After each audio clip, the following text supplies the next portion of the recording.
Hi everyone. In today's video, we're going to be talking about something very important again in the workplace. In this video, we're going to be talking about harassment in the workplace. Harassment of any kind is harmful. It is unacceptable and should never be tolerated in the workplace. But however, sometimes people don't recognize it until it is too late.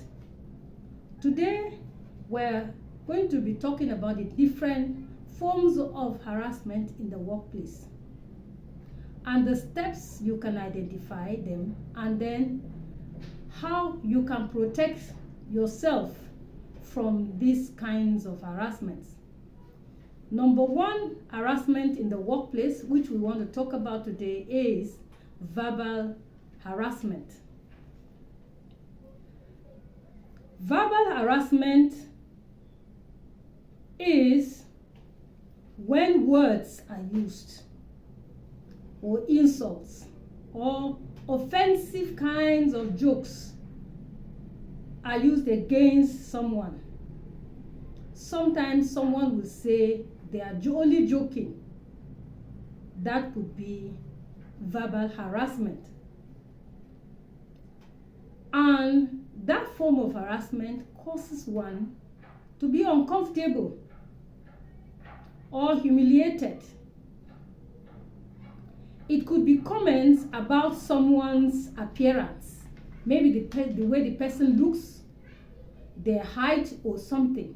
It could be about their gender or race or any other personal characteristics, or even using derogatory words or names. All those are verbal harassment. This can affect a person's mental and emotional well-being. If you experience verbal harassment, it is important to take certain steps in your workplace. We're talking about harassment in the workplace. If you observe that, there are things that you need to do. First of all, you have to pay attention to what those verbal harassment words are saying.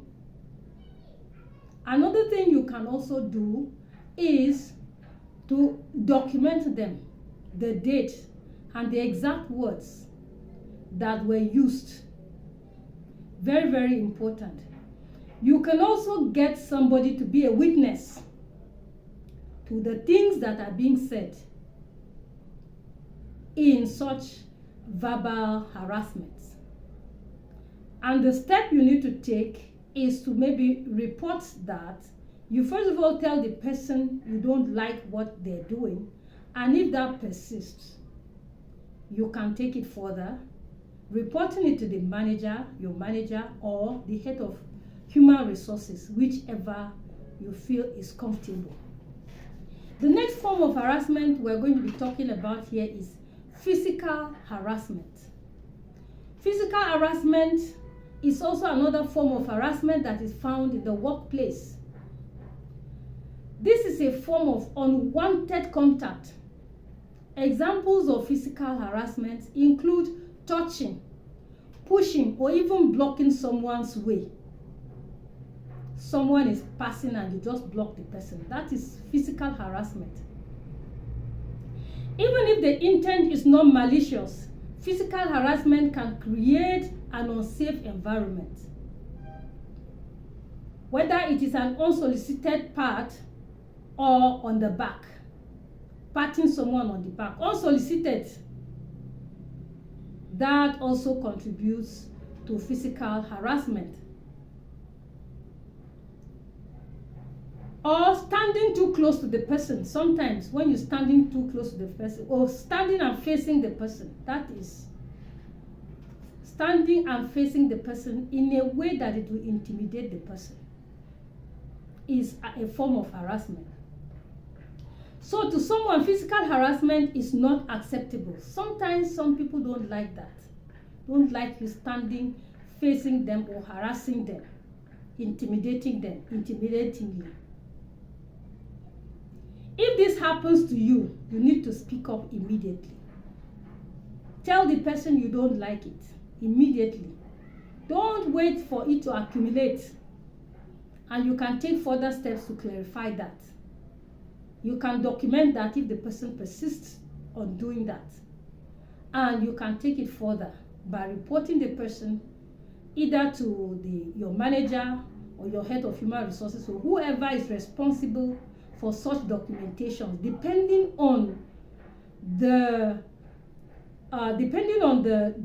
rules of your organization. The next form of harassment, which I'm going to be talking about here, is sexual harassment. Sexual harassment is one of the most serious forms of harassment that happens in the workplace. This involves any form of unwanted sexual advances, comments, or actions. This could be inappropriate remarks about someone's body, requests for sexual favors, or even sending unsolicited emails, text messages, either privately or openly. All those are sexual harassment. If that form of harassment has to do with sexual approach. Sexual harassment is illegal, and it's important to report it as soon as possible. When such happens, it is important that you report that. Don't forget that sexual harassment is not only applicable to women, but also to men. Some men are also sexually harassed, and that needs to be stopped. As a worker, you need to have a serene working environment, free from all those kinds of harassments. So what do you need to do if these kinds of things happen? You need to document it as usual. Why do we like to talk about documents? Documenting the things that happen. Because documents themselves speak, even if you're not there. So you have to document these incidents and indicating the dates when it happened and sometimes the time. If there are texts or emails, you can keep them. Sometimes you can download them or even print them out as your documents.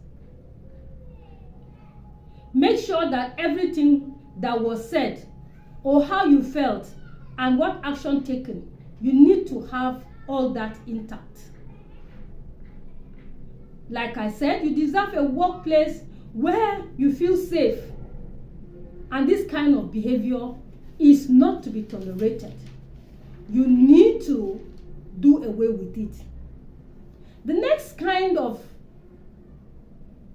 harassment, and also to add here that if that persists, you tell the person and it persists, you need to further report it. I didn't put that, but I thought because in the course of the video you would know the things you're supposed to do.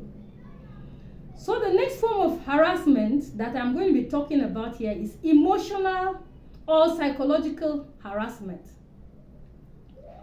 This form of harassment often goes unnoticed. Many people don't notice it. Examples of emotional or psychological harassment includes actions that are meant to manipulate someone or control the person or belittle the person, belittling the person mentally or emotionally. And this includes constant criticism in workplace or isolation or determining someone's ability. Maybe you use names against the person. Undermining their abilities or their ideas. Belittling someone based on sex, race, tribe, religion, or even region. In some workplaces, you hear them saying, people who come from a particular region are not intelligent. That is harassment. That's emotional harassment. Or people of such and such a nature, people and such of such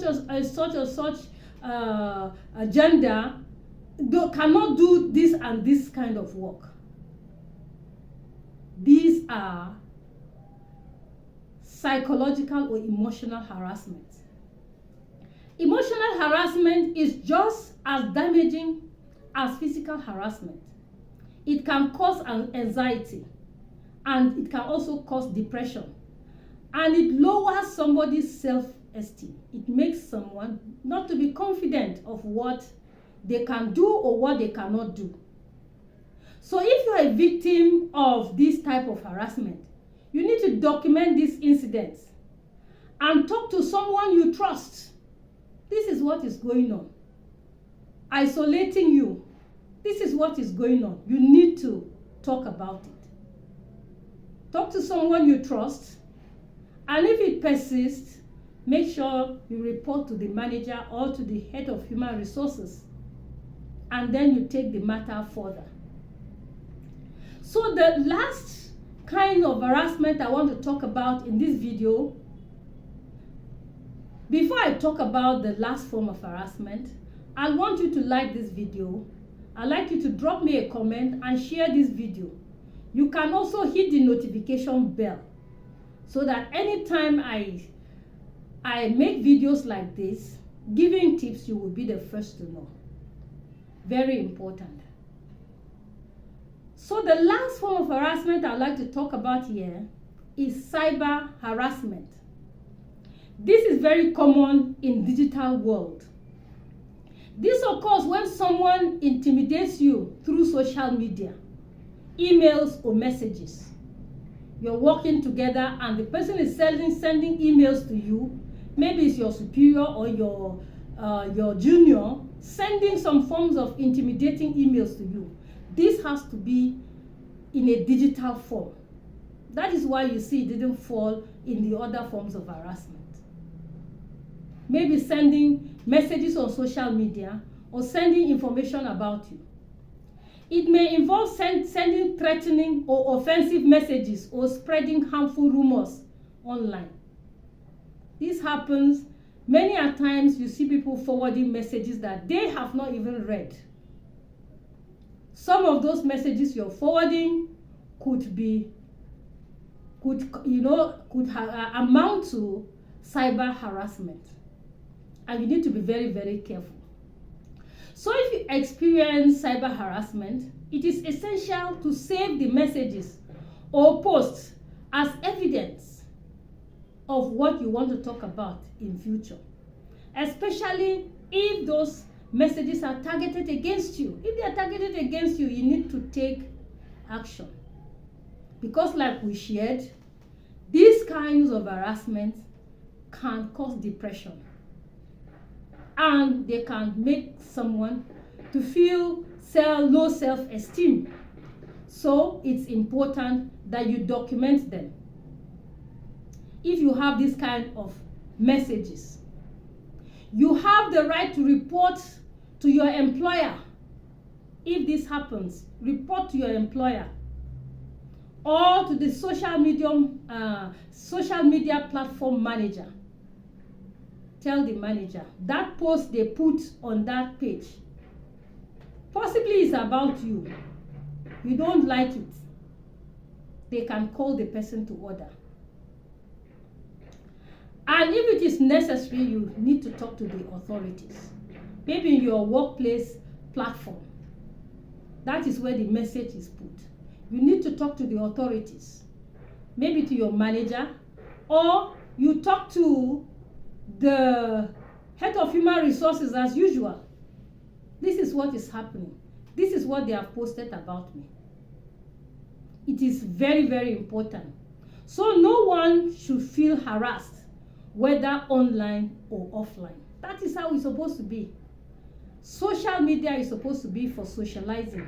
Your emails are supposed to be for important messages, not for harassment or intimidation. So what do you do when you experience harassment at workplace? What are you expected to do? Don't blame yourself if someone else harasses you. Don't blame yourself. Sometimes people blame themselves. Oh, it is because I passed there. Oh, it is because if I had sat down in my office. Oh, if I had not answered when they were speaking. Oh, and people start blaming themselves. It is not your fault. If harassment happens to you, it is not your fault. So don't blame yourself. The next thing you need to do is document every form of harassment that is meted against you. You need to put it in writing. When it happens, the time, the dates, and witnesses. Put it in detail so that it can help your case. You need to speak out if there's any form of harassment that is ongoing against you in your workplace. You need to speak out. Don't be quiet about it. You can first of all speak to someone you trust. Don't keep it to yourself. Or speak to the head of human resources. It's also very important. And if you feel that the situation is not being addressed, don't hesitate to seek legal advice. Usually I like to say that seek legal advice. Or you can take further action. Remember, you deserve a workplace and environment that is respectful and free from harassment. Let's work together to create workplaces wherever we feel valued, respected, safe, and able to do our best at work. Thank you for watching this video today. I hope you have learned something valuable about the different forms of harassment and how to protect yourself. Don't forget, like I said, to share and subscribe to the video for more information on your rights at workplace. If you have questions, you can drop them in the comments and I'm going to attend to them. If you have any other further questions, apart from the ones we have discussed here on harassment or any other thing that you want to ask, you can drop a comment or you can reach out to me and then I can help you. Thank you so much and have a great day. Bye.